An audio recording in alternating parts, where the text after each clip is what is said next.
જ્યાં તેનું સ્થાન હોય ત્યાં તેને મૂકીને તમારે વાક્ય પૂર્ણ કરવાનું રહેશે.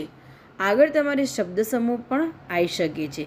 સંસ્કૃતિને લગતું, ઘણા કાળથી ચાલ્યો આવતો રિવાજ, પગલાંની છાપ, દેવોનો સંદેશ વાહન, આશરે 3 કિલોમીટરનું અંતર. હવે આગળ પણ આવી શકે કે આપેલ વાક્યમાંથી ભાવાત્મક શબ્દ શોધી તેનો ઉપયોગ કરી બીજું વાક્ય બનાવો. હેમુબાઈના ઉત્સાહનો પાર ન રહ્યો. બરાબર, એ રીતના પણ અલગ અલગ પ્રશ્નો આવી શકે છે. આપેલ પરિસ્થિતિના આધારે સંવાદ લખવાનો છે. સંવાદ પણ કોઈ પણ એક પૂછાઈ શકે કે 3 આપ્યા હોય તો કોઈ 2 લખો, કે 2 આપ્યા હોય તો કોઈ 1 લખો, અને કદાચ બંને પણ લખો, એવું પણ આવી શકે છે. તો તમારે આ જે વાક્ય આપ્યું છે કે વાર્ષિક પરીક્ષા સંદર્ભે તમારા પિતા સાથે કરેલ સંવાદ. સંવાદ એટલે વાતચીત. એના વિશે તમારે જેટલું તમને આવડે તે લખીને સમજાવવાનું છે. આપેલ માહિતીના આધારે પ્રશ્નના જવાબ આપો. જે અહીંયા કોષ્ટકમાં તમને એક પ્રકારનું ચિત્ર આપ્યું છે કે જાહેરાત આપી છે, તેને તમારે એના ઉપરથી પ્રશ્નના જવાબ આપવાના છે. જે રીતે ઉપર તમને એક ફરમામાં જાહેરાતનું આખું કાગળ છે, તેના નીચે તેના ઉપર લખતા પ્રશ્નો છે. બરાબર, તો તમારી રીતે સમજો આ રમતમાં કોણ કોણ ભાગ લઈ શકે.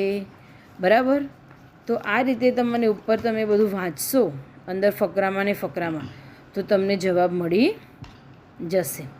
બરાબર, આ જ રીતે તમારે નીચે ચિત્ર જોઈને 7-8 વર્ણન કરવાના છે. આ ચિત્ર જોઈને તમને ખ્યાલ તો આવી જ જાય કે શું શું છે ચિત્રમાં.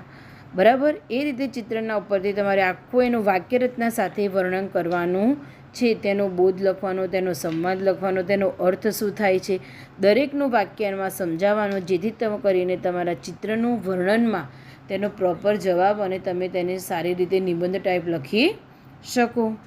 ઉપયોગ કરીને અર્થપૂર્ણ કરતો પણ ફકરો લખવાનો છે. કોઈ પણ એક લખવાનો આવશે.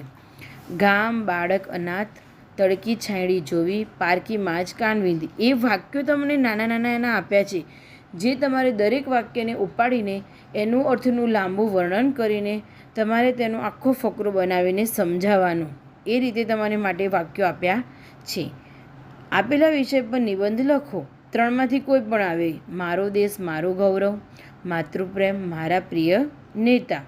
બાળકો, હા તમને પેપર સ્ટાઇલ અત્યારે શા માટે મૂકી રહી છું કે કાલે તમે પરીક્ષાની તૈયારી કરી શકો. દરેક બાળકોને બેસ્ટ ઓફ લક, અને તમે આ પેપરનું જલ્દીથી રિવિઝન કરીને તૈયારી કમ્પ્લીટ કરજો. બાય દોસ્તો.